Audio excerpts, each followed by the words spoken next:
जय हिंद, जय भारत, वंदे मातरम। मैं रविंद्र फौजी। आज पूरा देश 26 जनवरी मना रहा है और मैं नहीं चाहता कि आज 26 जनवरी के दिन मैं ये वीडियो बनाऊं। लेकिन जब मुझे एक बंदे ने बोला कि सर आज 26 जनवरी के दिन मेरा भाई जो कि सेना में है रो रहा है, क्वार्टर गार्ड में उसको डाल दिया गया है, जबकि मुझे लगता है कि उसकी कोई गलती नहीं है। मैं इसी टॉपिक पर 2 शब्द कहना चाहता हूँ। मैं फिर कह रहा हूँ कि मैं भी सुबह से आज स्कूलों में देशभक्ति के गानों संग, और मेरा भी मूड यही था कि आज के दिन हम ऐसी कोई बात नहीं करेंगे। यहाँ तक कि मैं हमारी जो पेंडिंग भर्ती जिनका रिजल्ट लेट हो रहा है दिल्ली हाई कोर्ट से, मैंने आज उसके बारे में भी किसी से कोई बात नहीं की। पहले ही सब बच्चों को कह दिया था कि अब 26 जनवरी है, इसलिए आज अपनी खुशियां मनाओ। मुझे पता है कि जवानों पर अग्निपथ ठोककर जवानों का क्या हाल है, लेकिन मैं नहीं चाहता था कि आज इन चीज़ों का जिक्र करूं। लेकिन जब एक सिविलियन ने मुझे बोला कि सर यही आपकी फौज है जिसने मेरे भाई को क्वार्टर गार्ड में डाल दिया, सजा दे दी बिना किसी गलती के। अब मैं बताता हूं आपको कहानी। एक ब्रिगेड आज इस वीडियो में मैं नाम नहीं बता रहा, वहाँ के डिप्टी कमांडर और एक सूबेदार मेजर जो एसएम की ड्यूटी कर रहे हैं। मैं ऐसे लोगों से कहना चाहता हूँ कि खासकर अगर हमारे सूबेदार मेजर एसएम साहब, जिनको हम इतनी इज्जत करते हैं, जिनके लिए हम कुछ भी करने के लिए तैयार होते हैं, वो हमारा ओआरएस रैंक का लास्ट रैंक है।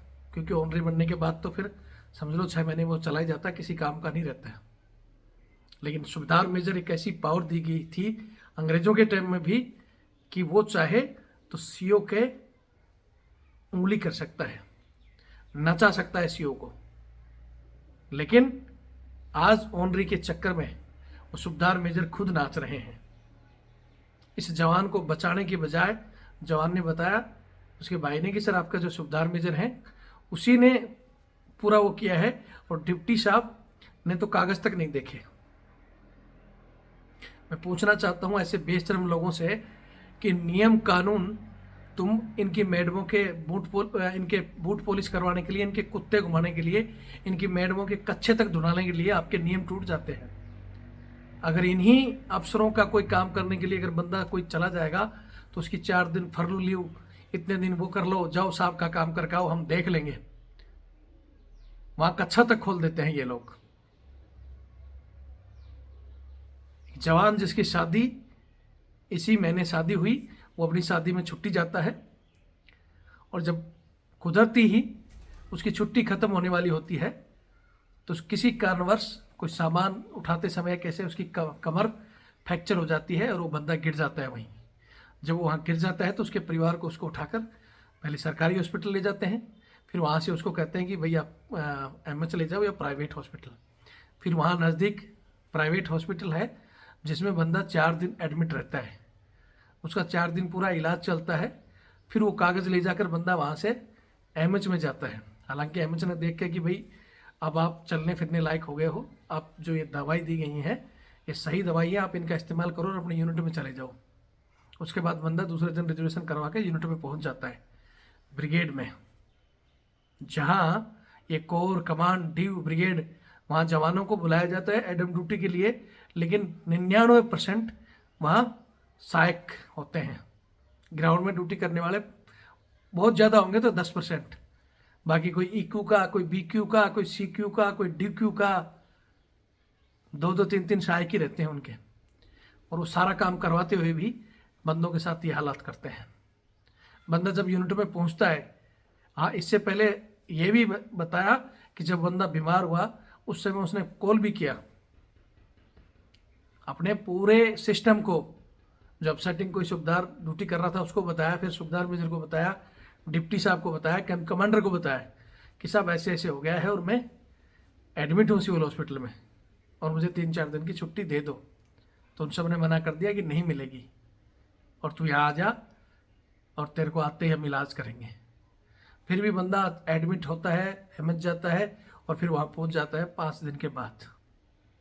अब वो जाते ही उसका हालचाल नहीं पहुँचते, कैसा है क्या है, उसने कागज़ दिखाए बाकायदा, सारी की सारी रिपोर्टें दिखाई, लेकिन वो रिपोर्टों को फेंक दिया, बोला हमें इनसे कोई मतलब नहीं है, चल वहाँ, तेरा तो इलाज कराना है। वो एसएम जो आर्स रैंक का बोलता है कि माई बाप होता है, लेकिन आजकल वो माई बाप नहीं रहे, आजकल सब ये देखते हैं उन रही। और वो उसको डिप्टी कमांडर के पास बंदा चिल्लाता रहा है कि सब मेरे कागज़ तो देख लो, मुझे मेरे को जरूरत तो नहीं है। और सीधी चार्जशीट करके 14 दिन की उसको सज़ा कर दी। कल 25 जनवरी को उसको भेज दिया कि हमारे यहाँ क्वार्टर गार्ड नहीं है, दूसरी जगह ड्यू में जाकर उसको क्वार्टर गार्ड में डाल दिया। आज 26 जनवरी के दिन, मतलब वहाँ कल उसको ये सज़ा हुई, और शाम को आज वो फौज की क्वार्टर गार्ड, मतलब जेल में है वो बंदा 14 दिन की। अब ये देश तय करें, देश की जनता, और जो अच्छे अधिकारी, मैं फिर कहता हूँ अच्छे अधिकारी को रविंद्र फौजी सल्यूट करता है, जय हिंद। लेकिन बहुत से लोगों में अभी भी जिनके अंदर अंग्रेजों की बू भरी हुई है, क्योंकि देश आज़ाद हो गया लेकिन अभी भी अंग्रेजों के काले कानून चल रहे हैं। और ख़ासकर सेना में तो ऐसे हालात हैं कि जो पहले वो जवान को गुलाम समझते थे ना, वही आज गुलाम समझते हैं। अब धीरे धीरे हम लोगों ने लड़ाई करके उस गुलामी से बाहर निकालना शुरू किया था। दिल्ली और आसपास के लोग देखते होंगे, पहले आपको वर्दी में ही फौजी कुत्ता घुमाते और काम करते दिखते होंगे, लेकिन जब से हमने ये लड़ाई शुरू की है वीडियो के माध्यम से, क्यों, और कोई चारा नहीं है, कोई नहीं सुनता। बोलते हैं वीडियो मत डालो, फलाना मत डालो, सुनता कौन है? बोलते हैं जब तक जिसको ठोको नहीं वो बाप नहीं बोलता है। जिनका भ्रष्टाचार उजागर नहीं करोगे वो कानूनी दाव पेच लगाकर बाहर निकल ही जाता है। लेकिन ये एक पब्लिक प्लेटफार्म है, यहाँ सब पब्लिक देखती है, और आप पब्लिक तय करें कि क्या वास्तव में जवान इस सज़ा का हकदार था या ये सिर्फ तानाशाही है। और ये एक जवान की कहानी नहीं, बहुत सौ की कहानी है। और ये कहानी मैं वहाँ नंबर भी ले रहा हूँ, वहाँ कैंप कमांडर एसएम, और उनके उसमें डाल दूंगा व्हाट्सएप पर, ये आर्मी हेडक्वार्टर में भेज दूंगा इसको।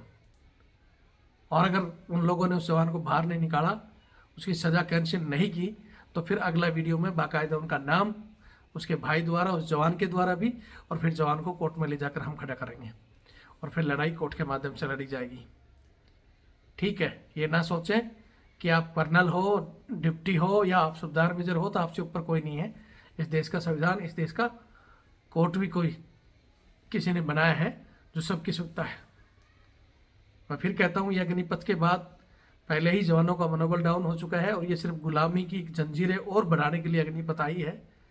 ठीक है, ये सिर्फ ओआरएस रैंक पर लागू है, लेकिन हमारे ओआरएस रैंक में ही बीच में ऐसे लोग हैं जो खुद अपने रैंक के लिए भड़वागिरी कर रहे हैं। उनसे कहना चाहता हूँ, आप लोगों को भी अभी एक्सपोज करना हमने शुरू करना पड़ेगा। आपको मिल गया ना ओआरओपी में क्या मिला है, बैठे रहे इनके साथ और आपके कंधे पर पैर रखकर ये कहाँ से कहाँ निकल गए। ठीक है, ओआरओपी में जो आपको मिलना चाहिए था, क्या मिला आपको? वो खा गए सारी मलाई। वहाँ तो बंदे हो ही अंदर, तो बाहर आकर भी कुछ लोग इन्हीं की पूंछ बढ़ जाते हैं, जिनकी आदत हो जाती ना मालिश करने की, वो छूटती नहीं है। मैं चाहता हूँ कि ओआरएस रैंक के मालिश करना छोड़े, अपने बीच के लोगों को लाओ आगे फ्रंट में। ये लोकतंत्र है, लोकतंत्र में सिर गिनाने की और आपके वोट की ताकत को पहचानो। ये आपके सामने आकर खड़ा होकर आपकी 4 बातें सुनकर और वहाँ जाकर अब उन फाइलों में से ही दबा दी जाती है। अगर ये नहीं समझोगे तो भैया फिर वही बात है कि ये कहते हैं ना कि इनकी औकात, यही लोग कहते हैं कि जवानों की औकात क्या है, 10 पढ़े लिखे लोग हैं, ये है फलाना, तो फिर सुनते रहो। लेकिन हमारे में जितना दम है हम अपनी ताकत से लड़ेंगे और इस अन्याय को जरूर उजागर करेंगे। जय हिंद, जय भारत, वंदे मातरम। तैयार रहना एसएम और डिप्टी कोर्ट का दरवाज़ा खटखटाने के लिए और वहाँ तारीखें भुगतने के लिए।